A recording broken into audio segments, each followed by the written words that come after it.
మా Anakapalli mother memorial foundation అని చెప్పి మా అమ్మగారి పేరు మీద గత 5 సంవత్సరాలుగా సేవా కార్యక్రమాలు చేస్తున్నాం. దానిలో భాగంగానే ఈరోజు తమ్ముడాలు ఇక్కడ ఉంటేనే ఇక్కడ పేదవాళ్ళు ఇక్కడ ఉన్నారు, సమస్యలు ఉన్నాయని చెప్పి సమయాన్ని ఇక్కడికి మా అమ్మగారి తరఫున ఈ సామాన్లు మీకు అందించడానికి వచ్చామన్నమాట. దీనిలో ఏమేమి ఉంటాయంటే మీకు పంచదార, శనగపప్పు, బెల్లం, గోధుమ పిండి, రైసు 2 కేజీలు మంచి రైసు, అలాగే ఇడ్లీ నౌక, ఇలా ఒక 10 రోజులు సరిపడగా సామాన్లు మనకి సేవా కార్యక్రమం చేయాలని మా అమ్మగారి ద్వారా ప్రతి సంవత్సరం మేము చేస్తున్నాం. ఇలాంటి ప్రాంతాల్లో కూడా చేయాలనే ఉద్దేశంతో ఇక్కడ వరకు రావడం జరిగిందన్నమాట. ఎలా ఉంది?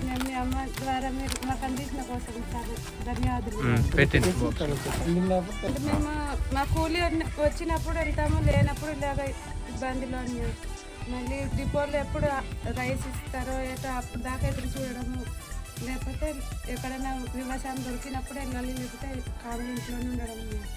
అంతవరకు ఇబ్బంది, పొలాలు లేదేం లేదమ్మా. ఎక్కడన్నా కూలి పని కలిసి దొరికినట్టు లేకపోతే లేదని ఉంటుంది ఇబ్బంది. ఇచ్చినందుకు థ్యాంక్స్ అన్నా. గవర్నమెంట్ రాలేదండి? లేదు, మీకు రాలేదా? అందరికి వచ్చి ఇది మా మాయాలకి నేను ఇక్కడ ఉంటున్నాను. ఈ తల్లి చెప్తుంది, ఈవిడ ప్రతిరోజు కూలి పనులు ఉంటే వెళ్తాను, పని చేసుకొని వర్క్ చేసుకొని కుటుంబాన్ని జీవనాన్ని కొనసాగిస్తానని చెప్తుంది.